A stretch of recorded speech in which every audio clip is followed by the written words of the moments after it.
Hello and welcome to the Empowering Law Firm Leaders podcast, where we'll be talking to experts across the legal sector to discover the mindsets, behaviours, tools that are needed to run a successful modern law firm. I'm Amy Bruce, host and marketing director at Osprey Approach. Today I'm joined by one of the world's experts in sales, business development, marketing and client experience. He has co-authored some of the most important business tools of the last decade, including the Challenger Sale and the Jolt Effect. He is founding partner of DCM Insights, a training and consulting firm that help professional service firms implement an activator approach to business development, and now co-author of the new book, The Activator Advantage. Matt Dixon, welcome Matt, and thank you for joining me. Hi Amy, thank you for having me. So today we'll be discussing how law firms can level up their business development efforts to overcome client loyalty challenges and win more new business. We'll cover topics throughout Matt's new book, The Activator Advantage, including the 5 types of business developer and how to identify who you are, the mindsets and behaviours needed to win at business development, and the habits that may be holding lawyers back. So the brand new book, which is out today, is based on a study lasting nearly 2 years, interviewing almost 3,000 partner level professionals across 40 firms, of which 39% were law firms. Yeah. And the outcome is the story of the activator. An activator is a top performer across the professional sector who takes a radically different approach to business development. And this conversation will cover the behaviours, mindsets and habits that you need to adopt to access the activator advantage. So I've had the pleasure of reading the book, and I've never read something that reflected the legal sector challenges so clearly, whilst also providing really actionable insights and best practices. There was so much I wanted to dive into. I scribbled so many notes whilst reading this, but Great. Yeah. I'd really like to start at the beginning. So Matt, the book starts by detailing an experience that you had at a conference that inspired the study. You say that you left the conference with a new appreciation of the unique role that professionals play in the growth of their firm. And actually it meant that you dodged invitations to speak at future partner retreats because you felt like you needed something more of value to speak to that audience before you return. So can you just share what that experience taught you and why this research was so important? Yeah, absolutely. So one of the books you mentioned a moment ago, Amy, the Challenger Sale, was a book we wrote back in 2011. It was a large-scale study of business-to-business sales professionals. So I know obviously we've got a lot of firm leaders in law on listening to the show. And so think about these as salespeople who sell products, whether those are kind of hard or soft products, right? It could be software, it could be a manufactured product, it could also be a productized solution. But these are people for whom sales is a full-time job, right? So traditional B2B sales. And this book had been out for about a year or so, and I received an invitation. It was the first invitation I received, but most of my talks had been delivered at sales kickoff kind of events, at sales rallies, this kind of thing. This was the first inbound interest I had from a professional services firm. It was actually one of the big strategy houses. So one of the big strategy firms. There are only 3 big ones, so that I think the listeners would have a 1 in 3 chance of guessing who it is, but I'll keep them out of this just to protect the innocent. So they invited me to present to their partners at their annual partner retreat. There were about 400 partners in the ballroom. And I started in on my usual presentation. I mean, I came into this assuming, well, sales is sales, and these folks are a little bit different, but they're interested in the research, so I'm going to present the research. And about 45 minutes into the 60-minute presentation, the managing partner stood up and started kind of waving his hands, which was quite unnerving to me as a speaker. It has never happened to me up to that point, and it has never happened to me since. So I was a little shaken, and I said, well, I was going to take questions in about 15 minutes, but you've got something on your mind clearly, so go right ahead. And it was the managing partner from the firm who waved for a hand mic to be brought to him. And he said, in front of the entire ballroom, you've been talking and presenting some very interesting research. In fact, I think our clients would be quite interested in this research. We do a lot of consulting around go-to-market effectiveness and sales strategy. But what you need to understand is that in this ballroom of 400 partners, there is not a single salesperson among us. None of us are salespeople. And you're talking about sales process and sales effectiveness. Is kind of a foreign language for us. In fact, our firm doesn't sell anything to clients. And the only thing I could think to say, what I was thinking was, what time is my flight home, and can I move it to an earlier flight? But the only thing I could think to say in the moment was, shall we stipulate to the fact that there's a mysterious process by which the client's money ends up in the firm's bank account? Can we just call it sales for now? And fortunately, he laughed, and the audience laughed along with him, and he said, "Very well, continue your talk." But it was that moment, as I said, I say kind of jokingly in the opening to the book, I learned the hard way that until I had something that was truly relevant to the doer seller or seller doer world of professional services, the partner led kind of client engagement world, then I should probably avoid partner retreats until that time, because, again, really, I didn't, the work we had, I think, while it sort of resonates conceptually, it wasn't about people like them. And I think, as I've come to learn, and I think as your listeners know very well, living in this world, the doer seller world, the professional services world, is quite different. In sales, we've got a very linear process, right? We take a lead from typically generated by marketing, or maybe by our sales development rep, has cold called somebody, arranged a meeting. I demo the product, I close the deal, and then I hand it off to the rest of the organization to implement the solution.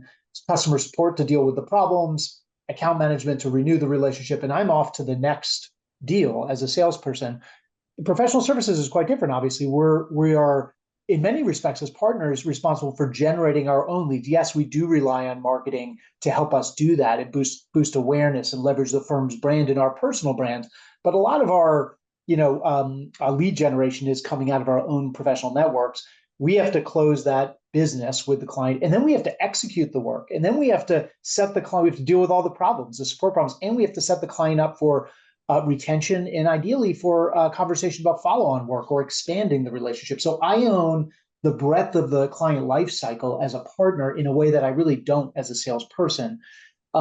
So again, it was a good lesson for me, I think, many years ago, and we didn't get a chance to really study the space in a lot of depth until about 2 years ago, as you said, where we launched what we called at the time the Rainmaker Genome Project, to really understand what today's top rainmakers are doing differently in a changing client buying environment.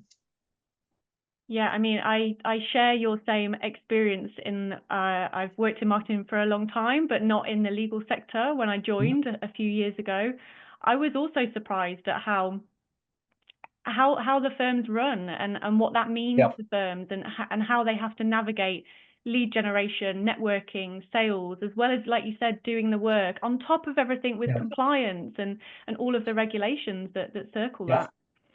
Yeah, absolutely. Absolutely. No, it is a very different world. And it's quite interesting because it is, if you think about B2B commerce broadly, it is one of the biggest sectors in that, or the biggest slices of that pie globally.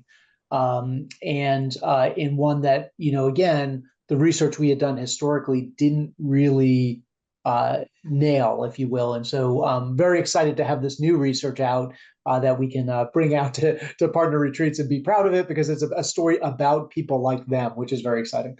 Absolutely. It couldn't be more relevant. I could picture people, our clients, in my mind as I was reading the book. So Yeah. the research found that every professional you studied could be placed basically into one of 5 distinct profiles. They Yeah. are, so that the 5 are experts, confidants, debaters, realists, and activators.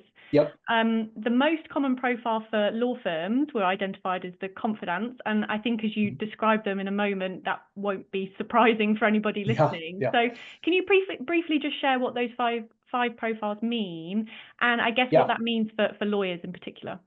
Sure. Yeah. So I'll start. I think let me start with the 2 most common first, as you said correctly.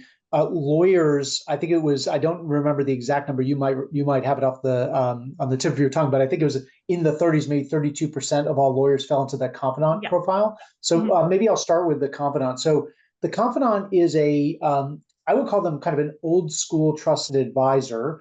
I don't mean that to denigrate the concept of being a trusted advisor, which in many respects is still held up as a gold standard in this industry, but rather kind of the way that they execute that model. So in the confidant's mind, their job is to build a very basically a small portfolio of very deep client relationships. So think 3 to 5 key clients who represent the vast majority of their billable work.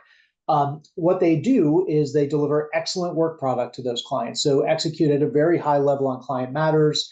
They deliver exceptional client service. They're very, very responsive to their clients. And their goal is to deliver not just great business value, but ideally to do it in a very personal way. So they try to build very personal relationships with these clients. In fact, you hear confidants speak about the fact that, they might go skiing together with their client's family on the holidays, or that this client was a colleague or classmate from law school who has now become a client. And so they're trying to bridge the gap from business relationship into personal relationship. And what they believe is that if I deliver great work, if I bend over backwards for my clients, if I've got a very deep relationship, then I've effectively built a moat around my client relationship that makes it impossible for a competitor to steal that business from me. In fact, in the confidant's mind, they believe it would just be unthinkable that a client would force them to compete for the next piece of work. Their view is we've got such a good relationship. It would be a violation of that relationship if you brought in somebody else. You will always come back to me for your next legal need.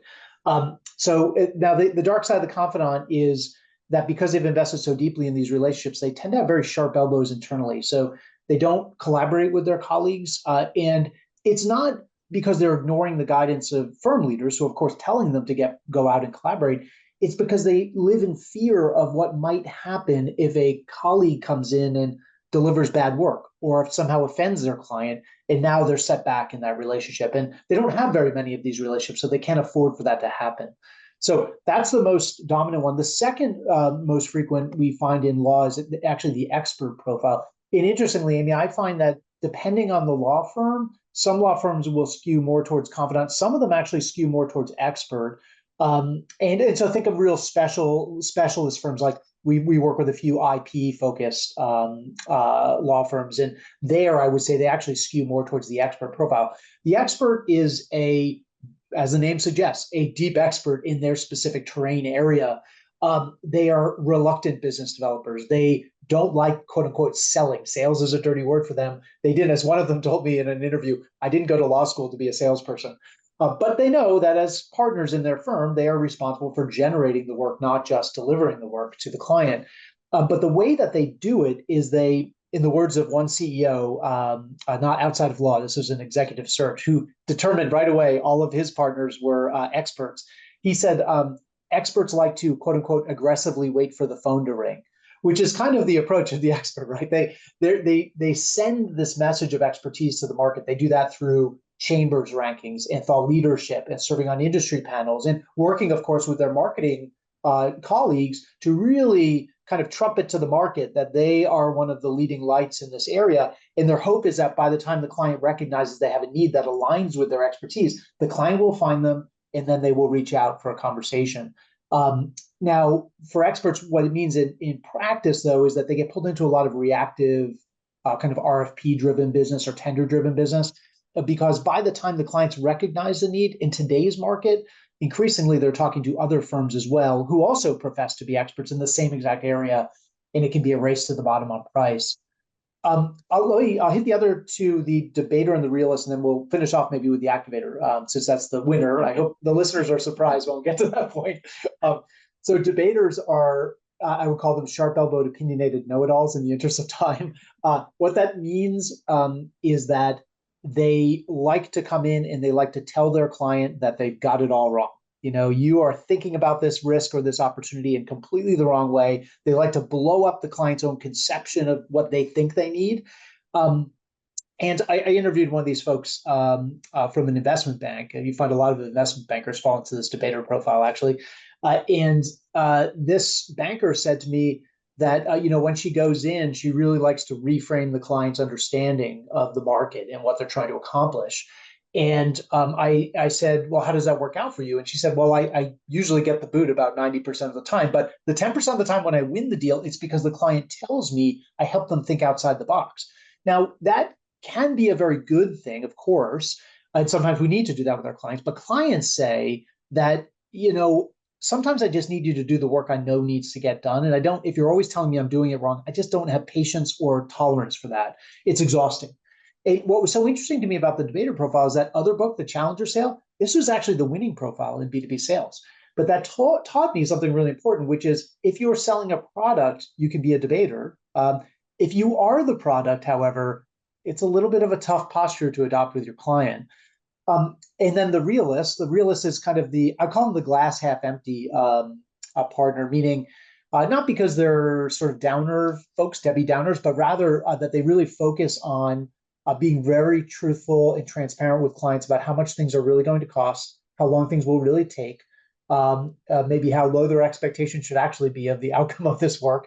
They really focus on level setting with the client. They don't do it because they're downers. They do it because they know that clients have all been burned in the past by the consultant who left them holding the bag with a set of recommendations, but no plan to implement those recommendations, or the lawyer who sent the surprise invoice after the matter was concluded, which was well in excess of the stated budget at the beginning of the work, right? So everybody's had that experience, and the realist tries to do the exact opposite. They believe the client will come to me because they'll be told not what they want to hear, but what they need to hear.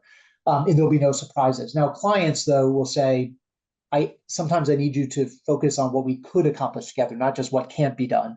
And then that leaves us with the activator. So the activator is quite different from all these profiles, but I think the starkest differences are really with the confidant and the expert.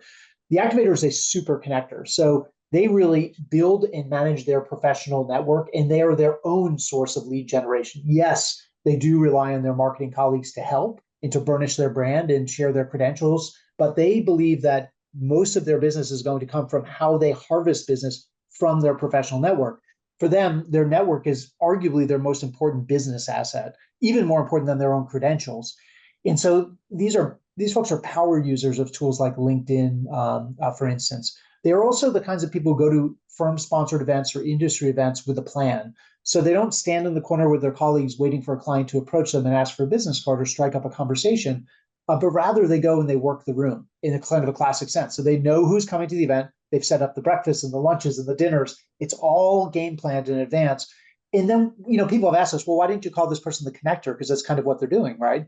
And I think it undersells what actually happens when they get back to the office. So they're not just collecting LinkedIn connections and business cards. They're trying to turn those connections into paying client opportunities. And the way that they do this, and this part does have some overlap with the challenger approach we wrote about many years ago, is that they try to proactively bring new ideas to their clients without charging clients for that, but bring new ideas about risks and threats and opportunities in the market, often ideas that the client themselves hasn't even recognized before.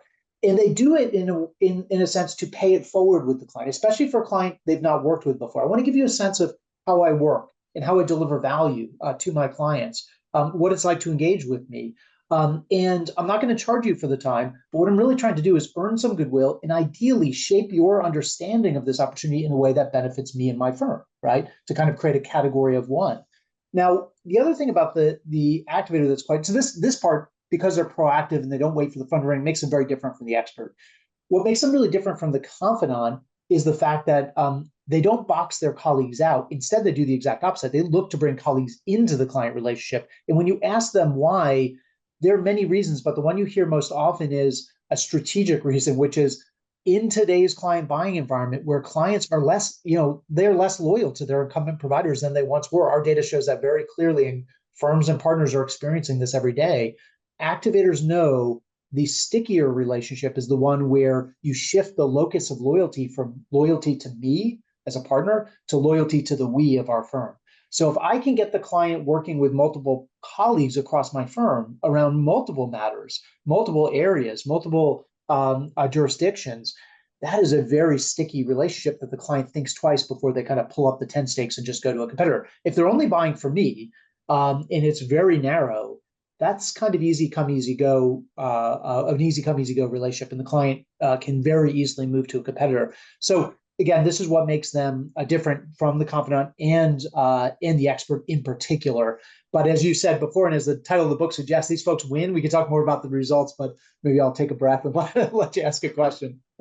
Yeah, I appreciate that. I mean, there's so much I want to unpack there, particularly, and we'll touch on this in a second. We'll come back to this. The idea of pay it forward. I think that's really interesting. We'll touch on that in a minute. But what those stats provide us is that essentially there's a hell of a lot of people out there using a method and a strategy that isn't working anymore and will probably fail to work in the coming future. So I just want to touch on the three key behaviours that you found that activators possess. So the first is commit.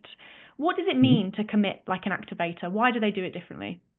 It's funny because lawyers are always quick to, of all the professionals I present to, lawyers are the ones who point out that this is a bit of a tautology, which I admit it is. However, let me say that commitment to business development, the tautology is the people who are best at business development actually do the most business development, which is the tautology, right? But I think it's actually true. And this is the point that is important for professionals. Because remember, unlike salespeople whose full-time job it is to sell, it is only a part-time job for a professional, whether it's a lawyer, accountant, an investment banker, or a consultant.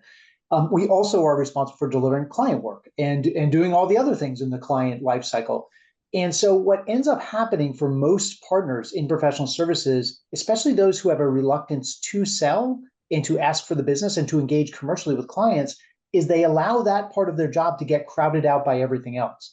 And what that is not true of the activator. So the activator has what we like to call kind of a metronomic or rhythmic consistency to their business development. They've carved out time, if not every day, then at least every week to do business development. They plan for that time. And interestingly, they typically do it Sunday evening or Monday morning when they come in early to the office. They are thoughtful and they know when that 15 or 30 minutes pops up in my calendar in 2 days' time to do business development. Here are the 5 things I'm going to get done. I'm going to follow up with these folks I met at the firm sponsored event. I'm going to engage with this person who said something interesting and responded to my post on LinkedIn. I'm going to go and follow up. I'm going to bring a new idea to these 3 clients that I know they will have interest in and want to set up a conversation around it. So they go, again, they're quite diligent, and they know that it's very easy in professional services for those things to slip and to slide. But the reason they do it and the reason they protect that time is really twofold. The first is they know in a world where clients are less loyal than they once were, you've got to have a backup plan. And it's a very dangerous thing to become overly reliant on clients who've been clients for a long time and assume that they're going to keep being clients. Every partner I talk to has been surprised, especially over the past 3 to 5 years. Longtime clients, great clients who went to a competitor, a boutique or niche provider, an alternative service provider for a piece of work that we could have delivered and then we could have helped them with, and they didn't come to us for it. So activators know they need a backup plan. The other reason, though, is this is interesting. It didn't come out of the data, but it did come out of the interviews. Most activators don't separate business development from being a good professional. And so you'll hear lawyers say that they think being good at commercial conversations makes them a better lawyer because it gives them a different appreciation for the kinds of decisions a client has to wrestle with and how they make tough decisions, specifically around how to spend their money and what to pursue and what to let go of. And so I think it's an interesting thought. They really do see these 2 parts of their job as intertwined. But that's what it means. Now, our guidance for most partners, it's a little bit like somebody who wants to get into weightlifting and decides to go to the gym and lift the heaviest weight in the gym and ends up injuring themselves. What we usually say is, follow the science of habit formation. And what we know from habit formation experts, whether it's James Clear or it's Charles Duhigg, and there's tons of social science around this, is that when we make our habits and goals really small, very, very specific and precise, and very actionable and achievable, that becomes a habit that sticks and becomes something we can build upon, right? So that's what we see activators doing. And I will tell you, most of the activators we speak to will tell you and told us they weren't good at this when they started this. And I think there's this perception, especially in law, we hear this from leaders all the time, that either you're born this way or you're not. You're either a rainmaker or you're not. And most of these activators, many of whom are considered top rainmakers in their firms, told us, I wasn't comfortable doing this when I started out. It was quite uncomfortable for me, actually. And I looked for every excuse not to call a client and not to have a commercial conversation and not to bring up a new idea and propose paid work to a client and wait for the phone to ring. But I knew I had to do this. And so I kind of started small and I built upon it. But none of them would say that they were, quote unquote, born that way, if that makes sense.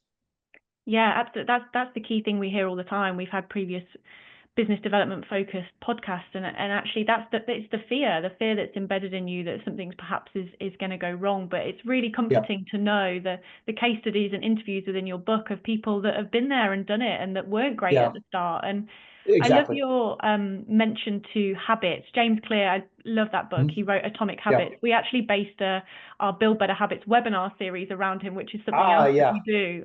He's His brilliant. wonderful stuff. It's really Yeah, great. I highly absolutely. recommend to all of your listeners to pick up that book. It's a great one. Totally agree. And it is about those small micro steps to building something that is manageable for you, that steps your toe in the water to realize what could be benefited from these actions. I think that's a great practical approach to get started. The second behavior is connect. We spoke about that slightly earlier. Yep. Networking and connecting externally, I guess, is expected, but the advantage for activators is they connect internally. Can you expand upon what that means and why it's so beneficial? Yeah, I'd actually say that activators connect kind of on three dimensions. The one two of them you mentioned. So one is that external piece, and there's a lot we talk about in the book, and you know this, having gone through it, about the nature of that network, and it is much more complicated than it might sound, and it is not about simply kind of hoarding contacts.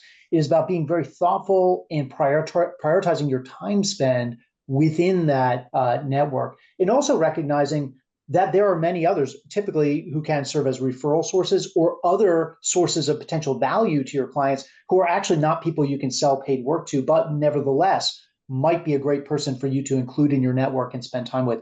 But yes, there's the external network building is critically important. That's kind of the fishing pond, if you will, that the activator is building. The second piece, as you said, is the connection internally, collaboration as a way to build sticky relationships. I'll also point out, though, Amy, I think there again, didn't come through in the data because we didn't test for this, but in conversations, that's really where you get the color in what's really going through their minds. And it's hard to put this any other way, and it might sound a little bit trite, but I'll say it anyway, which is that activators have a pride in their colleagues that you tend not to hear from other partners. They see their colleagues as extensions of their own expertise. And in fact, we had activators call themselves general contractors for expertise, meaning I don't have all the answers, but I know where to find the answers. And typically, many of the answers and the smart perspectives are resident within the four walls of my firm or within my professional network. And so they love and seek out opportunities to bring a colleague in. Now, what that requires, though, is something that I think most partners are uncomfortable with. And it's not to suggest other partners are not prideful of their colleagues, because I think that would be a mistake. I think that's true. This is why we're partners in our firm. Every partner I've ever spoken with is proud to be a partner in their firm, and they're proud of the work their firm does, and they're proud of the great work their colleagues do. But remember that confidant's mindset about what might go wrong, right? Yes, they're very talented, but we've never worked together before, and maybe they'll rock the boat with the client, and then I'm on the outs, and I've got repair work to do, and I can't afford for that to happen because I've only got 3 big clients that pay the bulk of my, my billable work in a year. Activators, their mindset is quite different, and they're very comfortable. And this is the thing, this is the key, especially for experts, but I would say generally for lawyers, is getting comfortable having conversations about topics that are outside of your area of expertise. So many of us, I think, in law we've grown up as professionals in law, honing deep expertise. That's how we made partner in the first place, right? And we want to be the absolute masters of that area, right? That subject matter. And it makes us very nervous to ask clients questions or probe around needs that fall outside of our swim lane. And I think because we feel like this might out us, we might lose face with the client. But activators are actually quite comfortable and are very above board with the client, saying, look, I this is not my area, but tell me a little bit more about that, because I'm pretty sure there's somebody in my firm that will have a perspective on this. And let me do a little bit of looking for you. And they are confident enough to know that even that admission that they are not the expert in that area actually itself builds a lot of trust and credibility with their client. And they're not faking it, which is, of course, a very hard thing to do in law. Consulting, different story. Law, very hard to fake it. The last element of the connection piece, the third element that we didn't talk about, is connection within the client organization. So this is very interesting. Most partners like to focus almost exclusively on the C-level economic buyer or decision maker, but that is to their peril because they don't invest in creating what I would call zippered connections from the top to the bottom in the client organization. It doesn't have to be them. It could be my associates working with AGCs or other lawyers on the client side, and us creating an enmeshed relationship because that senior most executive, those people turn over at a very high rate. And it's really critical that we build that relationship. In fact, I had a partner I interviewed, a lawyer, M&A lawyer, who said that he makes it a point to take some of the folks, the more junior folks on the team, out for a coffee on the client side, out for a coffee, out for a lunch, and to try to build those relationships. Because he said the number of times that those folks move up and then find a GC role in another company, and they remember that as a senior partner, the head of the M&A practice for one of the biggest law firms in the world, spent time with them and gave them a bit of career advice, they remember that. And then they call me when they get to their new job, right? So you're planting the seeds for that future business, if you will. So the connection piece is quite interesting, right? It's taking place externally in the market, it's taking place inside our firm, and it's taking place at a robust level within the client organization.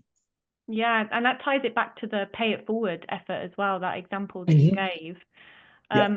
The connection element is so strategic, it's so purposeful, it has such a mission to it. It's not just a case of attending some events and hoping for the best. That really That's does right. set them aside. So we've got commit as our first behavior, we've got connect as our second, and then the final is create. So creating value for clients, I guess, seems pretty obvious, but it's of no surprise. The activators approach is totally different and unique. There's a few things I just wanted to mention and pick out from the book that I thought was super interesting. The first you've already mentioned, so I had written down, rather than claiming to have all the answers, they see themselves as conduits for the answers. I thought that was super interesting. And then this distinct notion of paying it forward, the approach of insight-based discussions that have no expectation or to translate into paid work. So when lawyers are paid by the hour to provide their expertise, this notion feels probably really counterproductive. So can you share how the activators are different and why that's helping them win clients? Yeah, I think just a couple words on this create idea and creating value. And I think you're right. At one level, it is obvious, right? That's what we do as lawyers, is we try to create value for our clients, whether it's value helping them to mitigate a risk, value to capture a market opportunity, whatever it is. That's why we're in this business.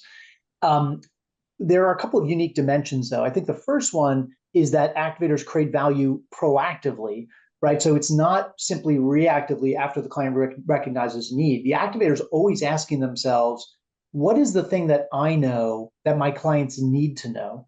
And in fact, where they often mine those ideas or find those ideas is by looking at their very best clients. What are my very best clients using me for and my firm for that I wish every client knew? What are the innovative things that we're seeing out there? And do those create opportunities to bring forth value to the client, which again is a way to pay it forward. It's also a way to create goodwill, and it's a way to shape the client's understanding of a need. This whole pay it forward concept, I think, is very interesting. One activator told us, and said, it was a lawyer, and said, look, we've got a billable hour requirement, right? I've got delivery and execution work on matters. I've got firm initiatives that I'm a member of, right? Whether I'm on the partner retreat planning committee or other committees within the firm, I've got an obligation to my firm. But I always carve out a time to do this pay it forward work in the name of business development. And what he said was really fascinating is my billable work pays my bonus this year. It's the unpaid work that I do that lays the groundwork for my bonus next year. And so again, I think they really do see that connection. But he also said many of my colleagues get very uncomfortable with that free work, right? Because they see it as a lost opportunity to build clients. But clients, this partner told us that I see the paid work as almost a logical outcome of a relationship that we've already built. But many of my colleagues see it as the first step in the relationship. I won't work with you and deliver value until you agree to pay me for my expertise. And so it's a very different mindset that activators have. But again, it takes the confidence that unpaid work is actually going to translate. Like nobody is in free consulting. That's not a business that exists because it's not a good business, right? But this is the mindset the activator has, is that confidence, again, to lay that groundwork. The other thing I'll say on creating value, and I think this is very interesting, is the idea that you mentioned insights. What they're specifically doing is trying to bring these new insights to clients, which is it's less a posture of coming in and trying to find out from your client what's keeping you up at night. What are you worried about? What are you working on? And more the posture is for an activator, what should be keeping my client up at night? What is the thing that they don't know? And this is so important to emphasize, I think, with lawyers. The number one grievance that we found in our research that clients have about the lawyers they work with is, I don't hear from them often enough. And that surprises partners because they think, well, I don't want to be a bother.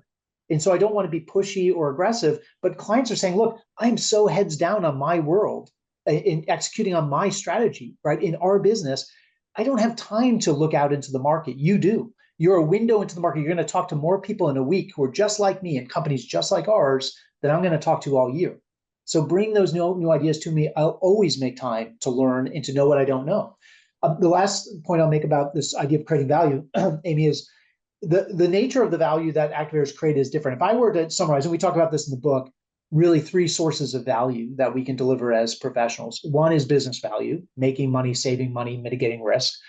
The second is trust value, which is this idea of delivering our work in a truthful, transparent, above board, ethical manner. And of course, at or above client expectations in terms of work product and communication style and all that good stuff. Those two things, I would argue, are the core of what it means to be a trusted advisor. But activators also will point out that this is a very competitive market, becoming increasingly competitive, and trusted advisors exist all over the place, including at their competitors and including at lower tier firms that increasingly clients are considering for work. And so they don't have an exclusive monopoly on trusted advisorness. And so they try to layer on a third dimension of value, which we would call personal value. Now, personal value for the client is not merely remembering their birthday or their kids' names or their favorite, hobby. That's just about being a nice person, which of course we should all do. But this is about understanding. Personal value is about understanding what is important to your client in terms of their career, in terms of what they're trying to get done in their company. What are they feeling pressure to accomplish? What are they passionate about outside of work? Maybe it's causes or foundations that they're a part of. Maybe they're personal challenges they're dealing with, a move or an illness or something like that. Is there a way for me, whether personally or a colleague in my firm or somebody in my professional network, to deliver value that supports my client's personal objectives that are outside of the scope of the paid work we might be engaged in? And there are lots of examples of this, from really sophisticated business-related personal value examples to very simple. I see you're moving to a new city with your family. Let me introduce you to a colleague of mine in our office in town. It'd just be great to have a friend when you land, tell you, where the good restaurants are, what to do on the weekends. You could talk about schools and, where to go to find a new home, things like that. That really creates stickiness in the relationship, which is really, really important in a world where, again, clients are less automatically going to come back to their incumbent providers in the way that they once did. So that dimension of personal value is a key component of this idea of creating value for clients. Yeah, no, they're not just good at connecting with people and connecting and networking, but they're really good at connecting the dots. They're connecting things that probably wouldn't relate necessarily, or connecting an idea or a news article they've seen with something that That's their right. client or network has mentioned previously. They just seem to be able to pick up on things and just be really on the pulse and really relevant. That's the sort of vibe I got from the personalities within the book. Absolutely, absolutely. That is a key component. This is sort of all the way at the end of the book, so I hope people get that far. But we talk about the most important variable, statistically speaking, in the entire model. 108 different attributes we studied, and statistically the most important one, or the most impactful one on performance, was how partners responded to the following statement: "My clients think of me even when we are not engaged in paid work with one another." Now, think about that for a moment. This is the kind of relationship where the client feels, no hesitation around reaching out to the partner, or vice versa. Text on the weekend, just say, "I want to get your thoughts on this. I want to get your advice." It's that kind of value exchange, I think, that really creates stickiness and is much more likely to lead to that paid work and create purchase preference with today's client. So yeah, it is absolutely critical that we think about this value exchange. I use an analogy in the book. I think it might be a bit clunky, but it's a bit like the human circulatory system. We've got the network is all the arteries and the veins and the capillaries, right? It's the plumbing. The value is that blood and the oxygen and the nutrients that's flowing to different points, right? The business value, the trust value, the personal value. The beating heart is that commit piece. Like it's got to be in constant motion, right? We can't take our foot off the gas at any moment or things come to a halt. Yeah, absolutely. Great analogy, not clunky at all. Through the many interviews I've done on this podcast on experts, that the word curiosity often comes up when we're talking about Yeah. what makes a modern law firm successful. And I feel through the mindsets and habits of the book, both curiosity and generosity felt like common themes of an Yeah. activator. Yeah. One partner from the book actually said that the quote was, "Be proactive, be generous, be helpful, and good things will follow." Can It's you a share why? good mantra. Yeah. Well, I think in life as well, generally, never It mind is, you're quite right. Yeah. just in business. Can you share why generosity, curiosity is so important and effective for activators? Yeah, I think generosity, we've kind of spoken about this a little bit, but this idea of generosity and building kind of non-commercial value exchange in that foundation of trust and yeah, again, generosity is what creates the conditions for preference when it comes to selecting paid providers for or providers for paid work. So I think that piece is absolutely critical. The curiosity is a really good one. I think remember before we were talking about this hesitancy that not just lawyers but professionals across industries have when it comes to probing a little bit more around the client's other needs. There's a natural curiosity that the activator has. It's not just because I want to surface something that might be out of my swim lane, and maybe I can connect you with Amy and Amy can have a great conversation with you. And I know, by the way, the client's not going to be upset. The client's going to thank me for making that introduction. And I reap the rewards of that personally, even though I didn't do any work except for make the introduction for my client. But it's also born of, as you're saying, this intellectual curiosity. And I just want to understand a little bit more. Tell me more about that. And this also bleeds into the personal area, right? Activators are actually quite interested in learning more about what's going on with the client. And let's put this IP matter that we're working on aside for a moment. Tell me a little bit more about kind of what you're feeling stress about with regards to the performance of your team, or your new boss, or the strategic direction of the company, or where you see your career going. And that is genuine curiosity, because what they're listening for there is not can I send you an invoice for some new work or propose new work for you, but rather, is there some additional element of value I can deliver to help really cement this relationship and just be generous and helpful towards you, knowing that that is a pay it forward strategy that will yield dividends down the road. Yeah, absolutely. Like we said, I think a great strategy for life, not just for business. For sure. I just want to finish on the idea that whilst it's important for individuals to have an activator approach and mindset, we're working within a firm, we're working within a business, so we can't go it alone. And it's Yeah. important that the firm takes an activator approach that supports the individuals to do their jobs. Yeah. Can you share, I appreciate this might be hard, but 3 quick wins or 3 top priorities Sure. that leaders should take away today to build an activator firm?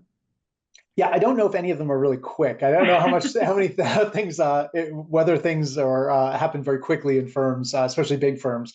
But nor do I know that they necessarily should. Actually, I think that that's probably a mistake that a lot of firm leaders make, is trying to kind of jam big change initiatives down their firm's throats without actually taking a more cautious, deliberate approach to understand what resonates, what doesn't. How do I test and learn? And then really help my partners come to this instead of having that kind of forced upon them. So we actually I think one of the closing chapters of the book, we talk about this idea that activator is a story not just of individual partner behaviors and skills and mindsets and workflows and habits, as we've been talking about in this conversation. It's also a story of firm capabilities. And so we share a number of best practices and cases across a range of attributes and areas. So we talk about initiatives around culture, incentives, and rewards. We talk about training and behavior change. We talk about BD and marketing and the role that those critical functions play in support of creating an environment that encourages our partners to be activators and supports them to do so. We talk about technology and the critical role that plays as well. As far as quick wins, again, I don't know that I have very many, unfortunately. Let me maybe take a little bit of a different approach at the question. I'll tell you the thing that comes up most often, interestingly, around these firm capabilities, this might not surprise you, is the role of compensation. And this comes up all the time. Oh, often not publicly, but often in the corridors after a keynote I give, or after a talk I've given on this work, and a partner will approach me and say, it's interesting because the firm is always talking about collaboration. Your research clearly suggests that activators are collaborators, right? They bring the breadth of the firm's capabilities to their clients. Heidi Gardner's work, fantastic work, supports this as well.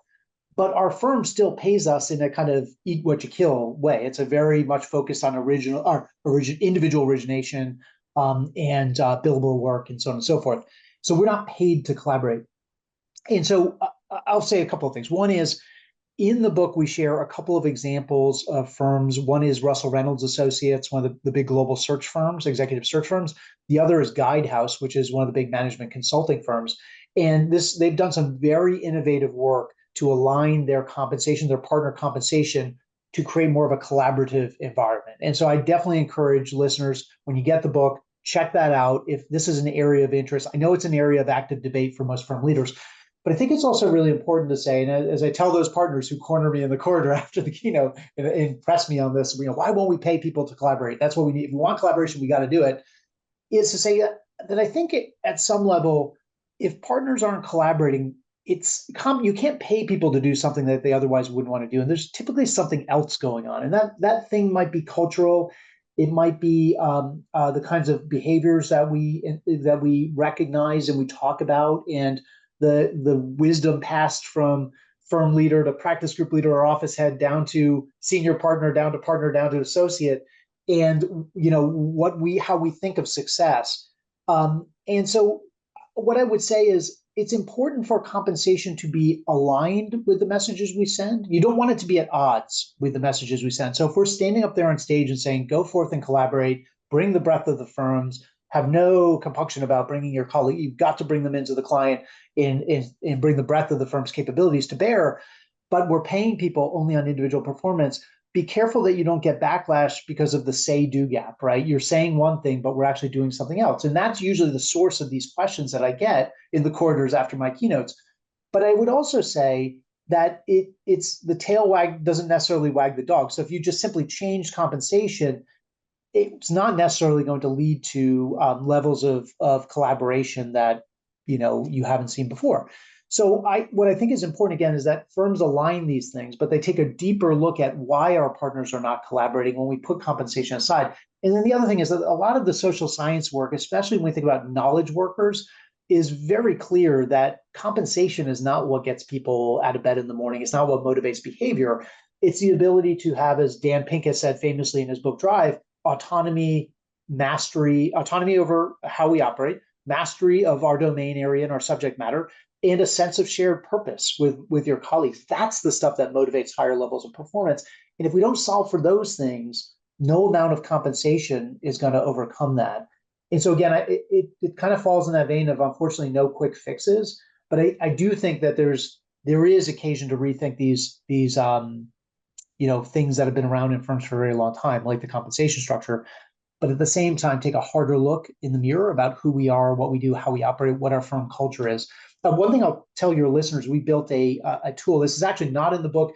For the only reason it's not in the book is it was too big to actually put in the page. So if your listeners want to reach out to me, I'd be happy to send a copy along. We call it the Anatomy of the Activator Firm, and it is an articulation of 24 attributes across culture, talent, technology, BD, and marketing that we think together are the current state of the art of what it means to be an activator firm. So it's a great placemat. We know a lot of our law firm clients, so the leaders we work with, are using that to guide their strategic conversations about investments and priorities at the firm level. So if any of the listeners are interested in that, just shoot me a line, shoot me a LinkedIn message. Tell me you heard me on Amy's show, and I'd be happy to send that along to you. Love that. That sounds like a really great resource. We'll put links to connect with you in the show notes. Perfect. For sure. And just before we sort of end, we also have a giveaway of your new book, The Activator Advantage, over on LinkedIn. So if you're listening this on the day that the podcast comes out, if you're listening to a few weeks later, you've missed your chance. If you're listening on the day this comes out, check out Osprey's LinkedIn for full details on how to get your hands on a copy. And of course, check the show notes to find out for that really useful tool to help you create an activator firm, because we can't go it alone. I know a lot of people listening here will be able to pick up some great top tips and best practices to put it in place for themselves, but ultimately we need the backing of the firm and the support and the platform. And the idea of culture and purpose and strategy is an entire other podcast, one that we've touched on briefly, but that's a whole other conversation that unfortunately we don't have time for today, and definitely isn't a quick win. But thank you so much, Matt, for your expertise and sharing that with us today. It's been really great to speak to you on the Activator Advantage, which is out now, and you can purchase that now. Thank you for having me, Amy. It's been a blast. Appreciate it.